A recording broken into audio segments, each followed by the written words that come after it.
Greetings, everybody. This is Dr. Jonathan Cox here with another mini lecture on race.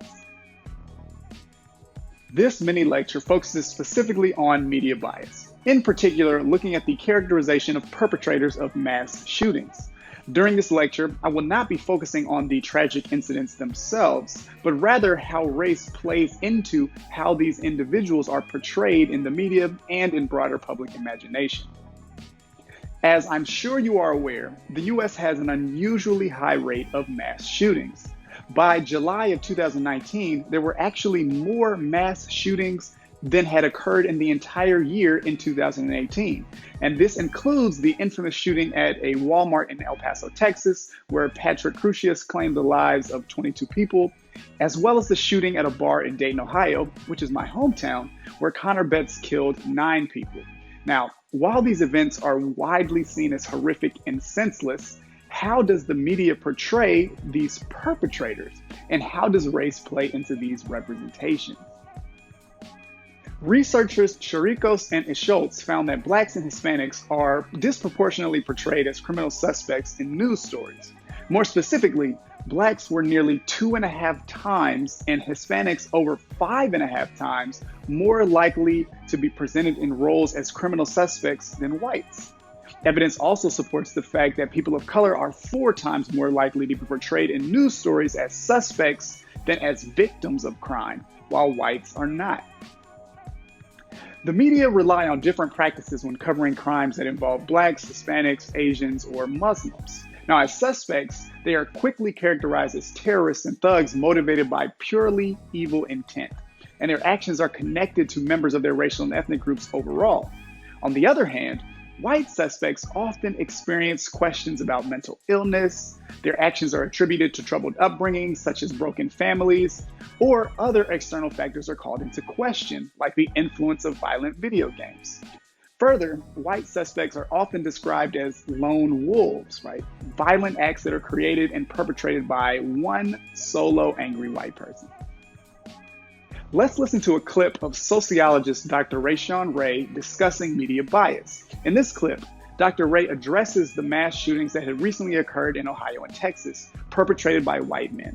Listen to how he explains the reactions from media outlets, as well as politicians and other people more broadly, and the way that these highlight racial biases. In both of these cases, the alleged shooters were white men. How different do you think the response would be if the attacker had been Muslim or Latino? Well, I think if the attacker had been Muslim or Latino, we have a very clear track record from the media as well as from politicians about how they react. They start talking about not only that particular individual, but framing the entire group of people. They start attacking verbally as well as physically all individuals who are Muslim, all individuals who are Latino, telling them to get out of the country. However, when it's a white male, and oftentimes it is a white male, about 75% of the time that's the case, we instantly start talking about mental health, that there is something wrong with that particular individual. Instead, we need to start realizing that these are not lone wolf type of incidents. Instead, they're part of a larger systemic problem that stems from white supremacy and white nationalism that unfortunately all individuals in the United States and beyond are impacted by, not just necessarily white Americans, but other individuals as well. Here's a table that shows the number of mass shootings in the US between 1982 and February of 2020. Now, the term mass shooting for purposes of this study was understood to be a shooting that happens in a public space and claims 4 or more lives and attracts widespread media coverage. Now, as we can see in this table, mass shooters are significantly more likely to be white males, although media coverage often obscures this fact due to misrepresentations of criminal behavior. Looking at research done by Dr. Cynthia Frisbie on how news stories about mass shootings are framed helps to drive home the role of media bias.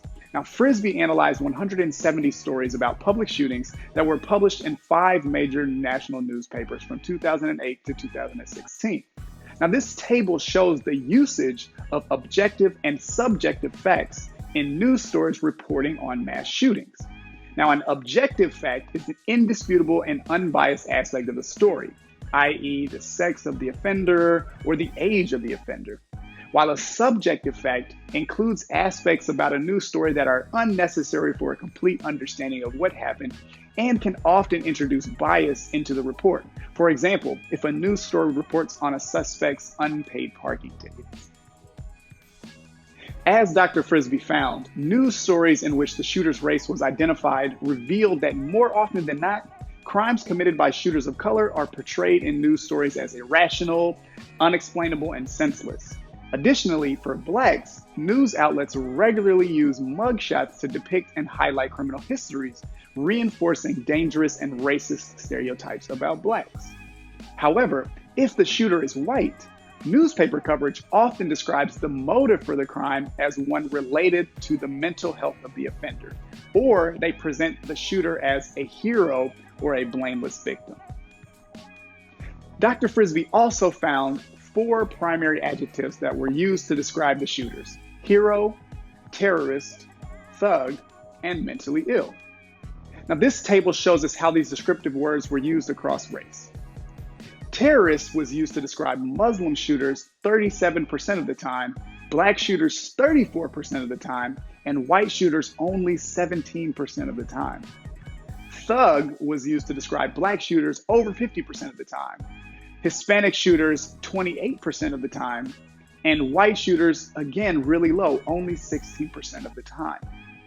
Mental illness, however, was used to describe white shooters 80% of the time, and only 16% of the time for Blacks, and only 4% or barely at all for Muslim shooters. As we've seen with this mini lecture, media bias has significant, important effects. Biased representations in media help to solidify pervasive negative stereotypes and narratives about groups based on race. Black equals thug, Muslim equals terrorist, while white equals mentally ill. Now, as we've discussed today, these narratives are misguided, misleading, and incorrect. Unfortunately, however, because this type of mischaracterization exists across media platforms, many people end up believing them to be true.